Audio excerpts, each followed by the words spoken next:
ওই যে আপনার মোমেন্টামের যে লেভেলটা ছিল না, মোমেন্টামের যে লেভেল ইউটিউবে যে দেখাচ্ছিলাম, ওখানে যখন মার্কেট এখানে গিয়ে ক্লোজ দিত আমরা ডাউনে নিতাম, তাই না?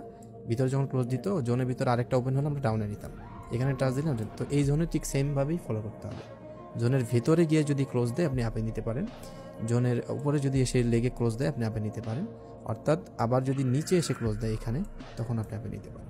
কিন্তু কথা হচ্ছে যে আপনি ফার্স্ট টাইম নিলে বেশি অ্যাকুরেসি পাবেন, বুঝতে পেরেছেন? আচ্ছা, তারপরে হচ্ছে যে ওভারলেফ লেভেল, এটা ওভারলেফ আমি একটু ডিলিট করে দিই। এখানে ওভারল্যাপটা হচ্ছে একটা একটার সঙ্গে লেগে যাওয়া। আমরা যেমন ওই যারা টাইম জোনটা দেখেন, সিডনি, অস্ট্রেলিয়া, নিউ ইয়র্ক, ওই যে ওইখানে সবচেয়ে বেস্ট টাইম বলা হয় যখন আপনার নিউ ইয়র্ক যে সেশন সেটা, এবং হচ্ছে আপনার লন্ডন সেশন যখন ওভারল্যাপ করে, দুইটা টাইম যখন একসাথে থাকে তখন ওইখানে ভালো বেনিফিট পাওয়া যায়, মার্কেটগুলো ভালো থাকে বেশি, বুঝতে পারছেন? তো এই ওভারল্যাপটা হচ্ছে যখন একটা ক্যান্ডেল, এটা নিয়ম হচ্ছে পরবর্তী ক্যান্ডেল এখানে শুরু হবে, কিন্তু এখানে শুরু না হয়ে হয় থেকে এখান থেকে শুরু হয়।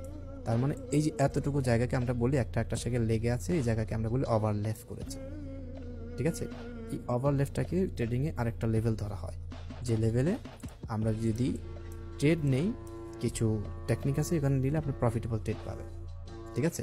তো এইখানে আমরা ওভারল্যাপ দেখতে পাচ্ছি শুধু এতটুকু জায়গায়, তার মানে এতটুকু জায়গা হচ্ছে আমাদের একটা ওভারল্যাপ লেভেল, ঠিক আছে? আগেরটা ছিল স্কিপ লেভেল বা গ্যাপ আপ লেভেল, এটা হচ্ছে এখন ওভারল্যাপ লেভেল। যখন মার্কেট আবারও উপর থেকে এখানে আসবে, সেমভাবে এই জোনের ভিতরে ক্লোজ দিলে, জোনের ভিতরে নতুন ক্যান্ডেল তৈরি হলে বা জোনের এই আউটলাইনে যদি এসে ক্লোজ দেয়, তখন আমরা একটা আপডেশনের ট্রেড নিতে পারি। এটা আপনারা তো শুরুতে নেবেন না, আপনারা অবশ্যই ডেমোতে প্র্যাকটিস করবেন, অ্যাকুরেসি কেমন আছে সেটা জানাবেন, তারপরে গিয়ে আপনি শিওর হয়ে তারপরে গিয়ে আপনি লাইভ ব্যালেন্সে ট্রেড নেবেন। তো এটা একটা ওভারল্যাপ লেভেল, এটা আপনারা জেনে রাখেন, বুঝতে পেরেছেন? এটা ডাউনের ডিরেকশনের সেম, ডাউন ডিরেকশনে যদি হয় তখন আপনি আপ ডিরেকশনে যখন আসবে, জোনের ভিতরে যখন ক্লোজ দেবে তখন আপনি গিয়ে ট্রেড নেবেন, বুঝতে পেরেছেন? সো এই লেভেলটাকে আমরা কী বলছি? এই লেভেলটা আমরা বলছি ওভারল্যাপ জোন লেভেল, ঠিক আছে? কেন? কারণ এটা ওভারল্যাপ করেছে এখানে। এখন অনেকে এটার অনেক যুক্তি দিয়ে থাকে যে মার্কেট এরকম কেন করে। তো কিছু উল্লেখযোগ্য যুক্তি রয়েছে। অনেকে বলে, ক্রিকেটের উদাহরণ দেয়, ক্রিকেটে যারা প্রেসার, যারা জোরে বল করে তারা দেখবেন পিছনে গিয়ে দৌড়ে আসে।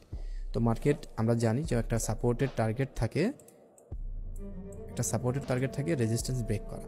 তো যখন এটাকে ব্রেক করে কাছাকাছি যায়, যখন মার্কেটটা দুর্বল হয়ে যায়, তখন একটু পিছনে চলে আসে মার্কেট, পিছনে এসে লাফ দিয়ে এটাকে ব্রেক করে ফেলে।